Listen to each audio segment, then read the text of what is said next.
Olá, galerinha do Historiando em 5 minutos. Estamos aqui mais uma vez para falar com vocês sobre mais um tema legal em 5 minutos. Claro que em 5 minutos não dá para falar tudo sobre o tema, né? Eu sempre falo isso para vocês. Então, se for um tema que você tenha muita curiosidade, vai pesquisar. Não deixa de pesquisar não, tá? Hoje nós vamos falar sobre um tema que ele marca a Idade Moderna. No último vídeo, nós falamos sobre um dos temas que compõem a Idade Moderna. Hoje vamos falar sobre Reforma Protestante em 5 minutos. Então vamos lá, galera. Se liga que lá vem a história. Simbora! Pois, o que foi a Reforma Protestante?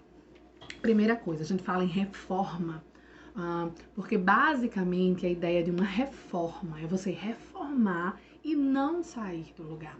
Quando eu vou reformar uma casa, é porque eu gosto daquela casa, eu vou reformar, tirar as coisas que eu não gosto e continuar nela. Então a ideia da reforma foi um protesto, né, para que se reformasse algumas coisas da igreja.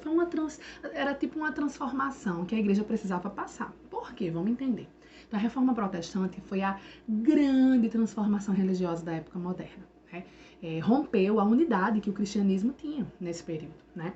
Em 1517, né, Lutero fixou nas portas da igreja do castelo, né, lá na Alemanha, as 95 teses, né? Essas 95 teses eram 95 coisas que ele criticava, né? Práticas que ele criticava da Igreja Católica. Então, sim, esse fato é considerado o estopim da reforma, né? Nós tivemos vários movimentos reformistas na Europa, mas esse fato em específico foi o grande estopim, né?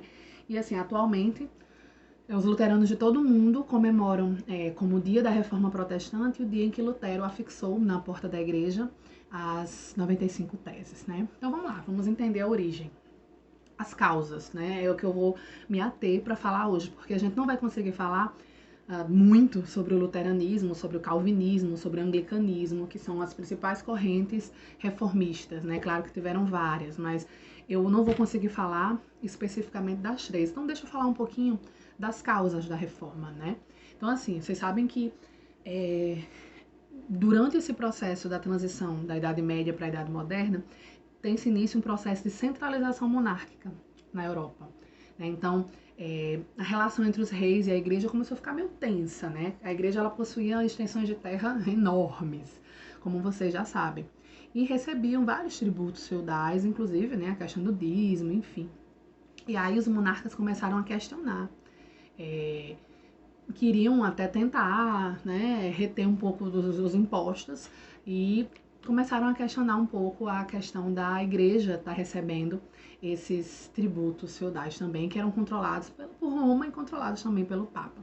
Então, assim, também era um contexto que muitos camponeses estavam descontentes com a igreja, né, porque por causa dessas taxas, por causa do dízimo, né, então, assim, em toda parte da Europa, muitos mosteiros, muitos bispados, tinham propriedades enormes que viviam às custas dos trabalhadores da cidade e dos trabalhadores do campo, que eram as pessoas que mantinham isso, né?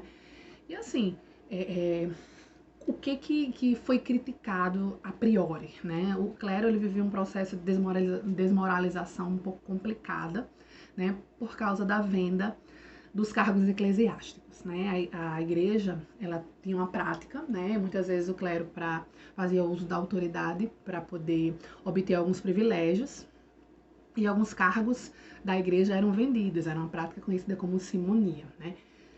A questão do celibato obrigatório que não estava sendo cumprida, enfim. Então, essa desmoralização do clero começou a ser duramente criticada, né?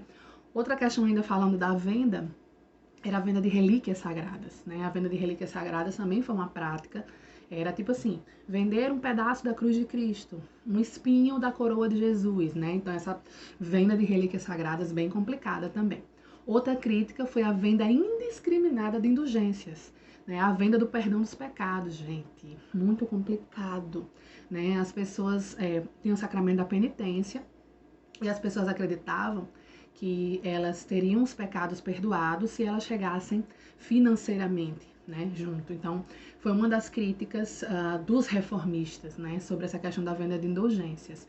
O Martinho Lutero, ele era um monge alemão, né, era professor também na Universidade de Wittenberg, né, era muito crítico e negava algumas dessas práticas que eram, né, pregadas pela igreja, né? Então, as 95 teses, elas foram algumas das críticas de Martinho Lutero contra a igreja, né? Chegou até o Papa, né? O Papa leu, né? Essas censuras que ele tinha criado, né? Enfim. E acabou que no final, né? Outra coisa que o Martinho Lutero também pregava, gente, era que as pessoas tivessem a liberdade de ler a palavra de Deus, ou de traduzir a Bíblia, né, do latim para o alemão, por exemplo, né? Então eram várias coisas. Então, dentro desse contexto da reforma, né, eram reformas necessárias, só que a igreja na época ela resistiu. E aí gerou, né, várias revoltas baseadas nos ideais de pessoas como Lutero, como Calvino, enfim, né? E aí fica assunto para uma próxima aula, para vocês pesquisarem, tá bom? Então, vamos ficando por aqui e até a próxima. Tchau, tchau!